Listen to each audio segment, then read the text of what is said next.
Hi, I'm Janine, and this is Janine Sews.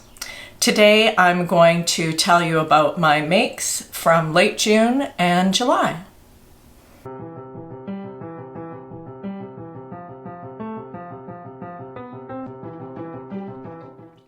So before I get started, I'm doing this early in the morning before work because the days have just been so hectic.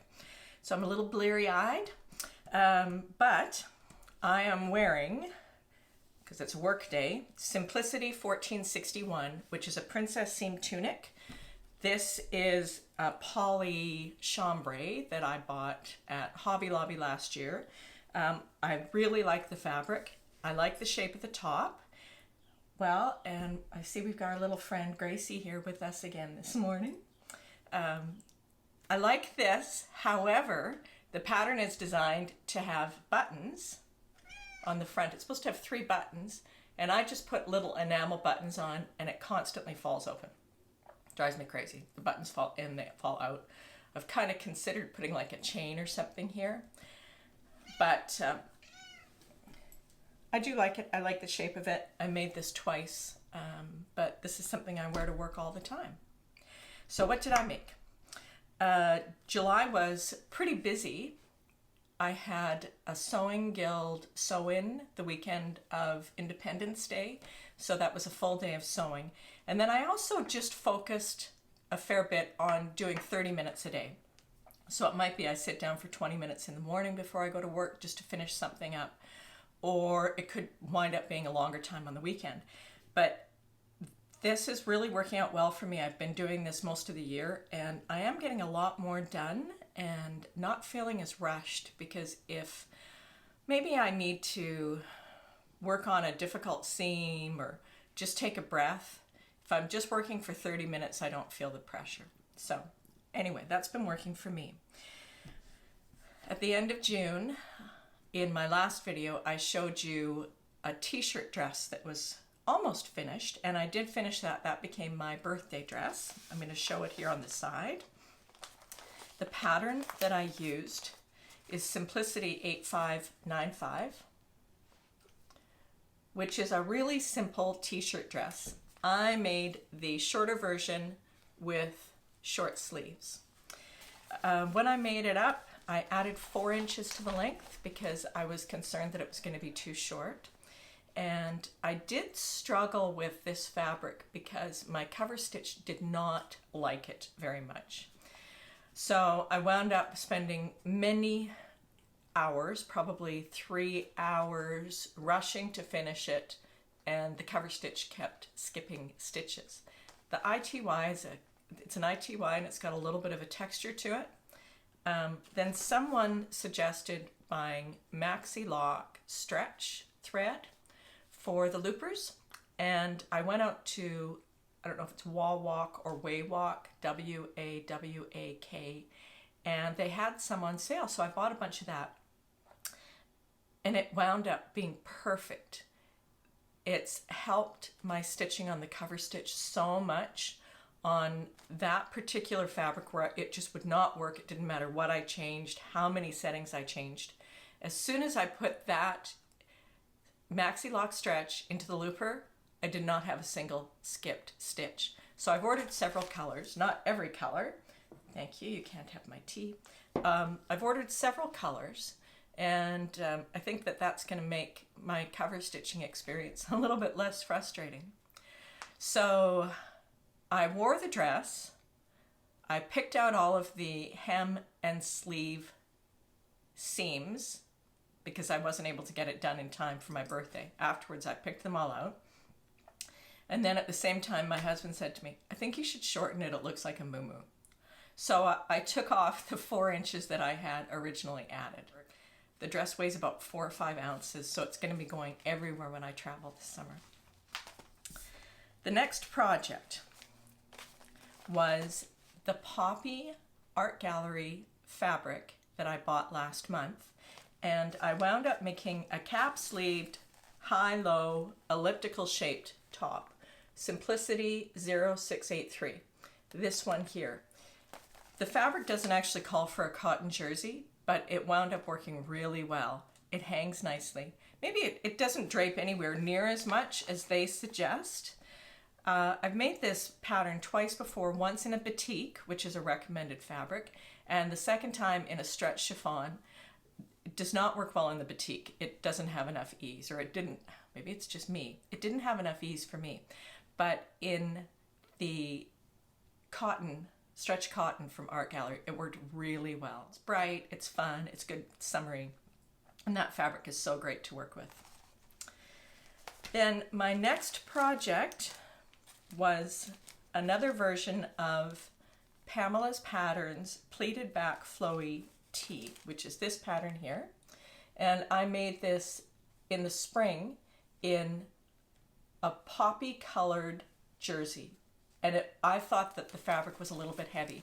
So this time I used a viscose spandex blend that I picked up at Fabricland in Calgary when I was home for Mother's Day.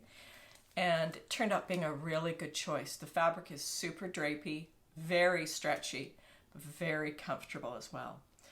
I had to use a lot of stitch / knit stay tape on the shoulders, all around the neck, and on the yoke in the back, just because this fabric stretched so much. I was really concerned that it was going to stretch out of shape.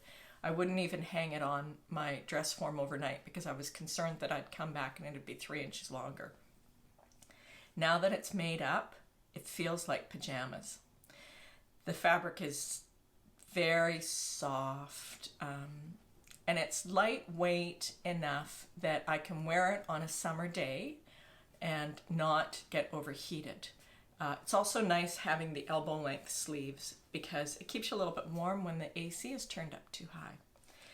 I'll probably make another version of this. I've got some different fabric that might work for this, things that I'd held over for maybe for a tunic, and I think I'll probably make this instead. Then I started on a skirt. New Look 6106. Simple A-line skirt with a band on the bottom. I made this last year, but I did not use great design sense when I laid out the pattern. So the waistband, which has a slight curve, didn't work with my fabric, which had an opposite curve, so that skirt did not get worn more than once.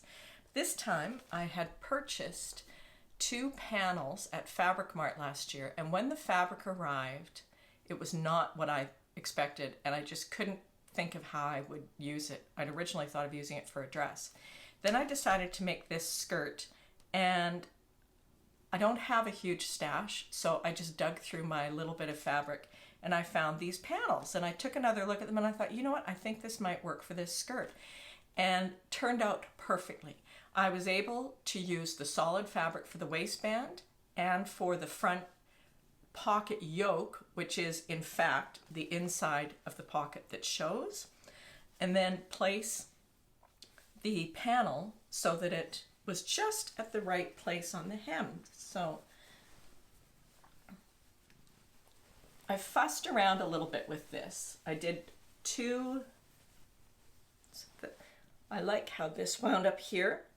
The pattern calls for the back to be cut and the zipper to go down the middle of the back, and I didn't want to break up the panel, so for the first time I moved the zipper to the side seam. That was actually so much easier to do than I thought it would be. I just, of course, took out the 5/8 inch seam allowance in the back piece and moved the zipper over. That was it. The only thing I didn't consider is that the back provides some shaping. So the skirt kind of sticks straight out because I lost that slight shaping in the back. That's okay. I would maybe add another dart or something in the future, but it turned out okay. Moving the zipper to the side was so easy. I think that's something I would do again anytime if I have a skirt where the zipper's in the back. But the one other thing that was a new technique for me on this skirt, After I put it on and I got ready to hem it, I realized that if I folded up the hem the inch that I should, I was going to lose some of the detail from the border. I'd lose some of this. So I pulled out one of my sewing books that I have never read. I think it was the Threads sewing book, and I looked for different seam finishes, and one of the things that was suggested was a faced hem. So I tried that and it worked out so well. I know that I will do this again. With the faced hem, I cut fabric. I did not cut it on the bias for the facing because this fabric has a lot of stretch. So I cut strips where I had bits of fabric. I think I cut the strips 3 inches wide. Then I stitched the strip to the bottom of the hem using a narrow hem. I think I used 3/8 of an inch. Pressed it, understitched it, and then I just slip stitched the edge of the hem, and it looks really tidy. And the other thing that it does is it provides a little bit of weight to the bottom of the hem, which in this case, because I lost the shaping in the back, it seems to hold the skirt down and just make it hang a little bit better. This technique was so easy. I'll certainly keep it in my toolbox, even if I have pants that I want to lengthen or something. But the only problem with this skirt is I have nothing to wear with it. So you know I'm going to be looking for maybe some navy, something silky and navy. Really quickly, I've been planning to make a tote bag that I can carry to work, something where I can put my papers in it and my lunch, because I don't always want to carry a big purse. So I just gave this a try with no pattern. This fabric is a cotton duck from Hobby Lobby. I love this fabric. I'll use it again for another bag. And I just put a pocket in the back and used this cute deer fabric for the lining. And then on the inside I lined it. See, it's actually filled with my books. On the inside I lined it with Insole Bright, so if I throw something in, it will stay warm or cold for my 20-minute drive to work. But the thing that was on my list for July, I have a Brother Scan and Cut that I'm learning to use, and I actually used the Scan and Cut to do a monogram that I did not do right, hence it's not lined up straight. But I found a free monogram maker website, and you can make all kinds of cool stuff, even if you just want to print them out, use it for an applique or something. I'm going to post the information on the monogram site here. This was really fun to do, and I can see how using something like the Scan and Cut and adding embellishment could be very addictive. You can find a bunch of stuff online, but I'm just learning about this. This was a first effort, and I'm pretty happy with it. So the last thing that I made was a tank top from the Sewing Workshop Mixit pattern. This is the tank top. If you watched my last video, you know that I made 2 versions of the top, and that's a woven, but the tank top can be made in a knit. And when Linda Lee, the designer, spoke at our ASG group, in her trunk show, she had one of the tanks, and it had an overlay, like a net overlay or something on it. And I thought, oh, I want to do that. So last month, Fabricmart had some black lace. So I picked that up with the intention of making the tank and doing an overlay over a rayon jersey or even a cotton jersey. So I went out to JoAnn on the weekend, and I actually picked up black gauze because I couldn't find a rayon jersey or anything that I liked. And I thought the gauze would be nice and comfortable. Never worked with gauze before. The top went together really well because I sometimes don't think when I sew. I have the overlay on both front and back. I did not think that I should attach the overlay to the front before I overlocked the side seams. So I just did it on the front and the back. And it turned out pretty well. It's not perfect. There's a little bit of pulling in the gauze on the underside. The pattern is, hello, the pattern is very modest. The neckline comes up to about here. So I used a favorite t-shirt pattern, the Deer and Doe Plantain, and just dropped down the neckline some. The arm size are also very modest. You can certainly wear a bra under this. And they gave just a tiny bit, not as much as most patterns.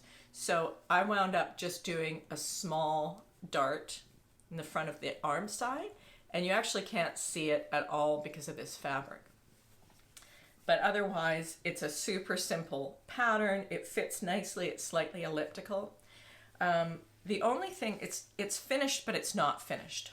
So I just overlocked the bottom of the lace overlay, and I can leave it like this, or I can do a hem on it, or I've never done this and I'm almost a little bit afraid to do it, or just a second, I have considered doing a cutout on the lace at the bottom.